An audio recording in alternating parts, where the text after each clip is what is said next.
Hi అండి, welcome back to Nandu's cooking channel. ఈరోజు మన వీడియోలో బీరకాయ కర్రీని చూపించబోతున్నాను. చాలా సింపుల్గా చేసుకోవచ్చు అండి ఈ కర్రీ అనేది. ఈ విధంగా చేసుకుంటే చాలా బాగుంటుంది. ముందుగా ఒక కడాయి తీసుకొని అందులోకి 2-3 టేబుల్ స్పూన్ల ఆయిల్ని యాడ్ చేసుకోవాలి. నెక్స్ట్ ఒక 2-3 పచ్చిమిర్చిని యాడ్ చేసి సన్నగా తరిగిన ఉల్లిపాయ ముక్కల్ని ఇందులోకి యాడ్ చేసి గరిటె తీసుకొని దోరగా వేయించుకోవాలండి. నెక్స్ట్ బీరకాయలు అయితే నేను ముందుగానే కట్ చేసి పక్కన పెట్టుకున్నాను. బీరకాయలు అనేది నేతవి తీసుకుంటే త్వరగా ఉడికిపోతాయి. నెక్స్ట్ ఉల్లిపాయలు దోరగా వేగిన తర్వాత ఇందులోకి మనం ముందుగా కట్ చేసుకున్న బీరకాయ ముక్కల్ని యాడ్ చేసుకుందాము. ఇందులోకి వాటర్ని అస్సలు యాడ్ చేయకూడదు. ఈ బీరకాయలను మనము వాటర్లో వేసి కడిగాం కదా, వీటిలోనే వాటర్ ఖచ్చితంగా ఉంటుంది. వాటితోనే కర్రీ మొత్తం అనేది ఉడికిపోతుంది. సాల్ట్ వేసామంటే బీరకాయలలో నుంచి వాటర్ అనేది బయటకు వస్తుంది. ఇందులోకి మసాలాలను మనము యాడ్ చేసుకుందాము.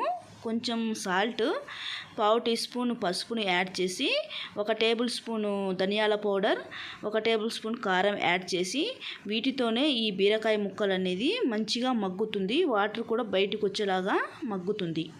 ఈ బీరకాయ ముక్కలు అనేది సన్నని మంట మీదనే మూత పెట్టి కవర్ చేసి ఒక 5 మినిట్స్ వరకు మనము ఈ కర్రీని అనేది మగ్గించుకోవాలి. ఈ విధంగా అండి, వీడియోలో చూస్తున్న విధంగా వాటర్ అనేది బయటికి వచ్చి ఈ విధంగా మగ్గుతుంది. ఈ విధంగా మగ్గినప్పుడు మనము ఇందులోకి టమాటాలను యాడ్ చేసుకోవాలి. నేనైతే ఒక 2-3 మీడియం సైజు టమాటాలను తీసుకొని సన్నగా తరిగినవి ఇందులోకి యాడ్ చేశాను. ఈ టమాటా మగ్గేలోపు ఇందులోకి మనము మసాలాను ప్రిపేర్ చేసుకుందాము. నేనైతే ఇందులోకి మసాలా కోసం కొంచెం ఎండు కొబ్బరి, అల్లం వెల్లుల్లిని గ్రైండ్ చేసి పక్కన పెట్టుకుంటున్నాను.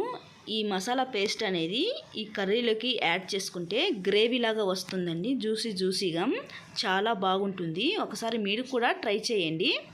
నెక్స్ట్ టమాటా వేశాక కర్రీ అనేది ఈ విధంగా మగ్గిపోయింది కదా, ఇందులోకి మనము ముందుగా ప్రిపేర్ చేసుకున్న మసాలాను యాడ్ చేసుకోవాలి.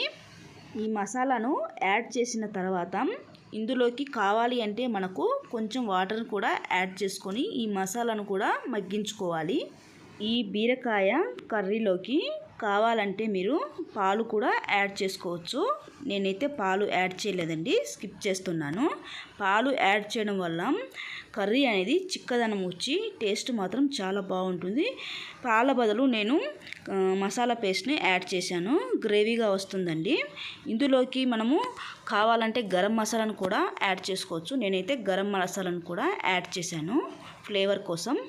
గరం మసాలా యాడ్ చేసిన తర్వాత మరో 5 మినిట్స్ కుక్ చేసుకోవాలండి. కర్రీ అనేది ఈ విధంగా ఉంటుంది, చూస్తున్నారు కదా. అంతేనండి, బీరకాయ కర్రీ అనేది రెడీ అయిపోయింది. ఈ కర్రీ అనేది చపాతీలోకి, అన్నంలోకి, పుల్కాలోకి చాలా బాగుంటుందండి. టేస్ట్ మాత్రం అదిరిపోతుంది.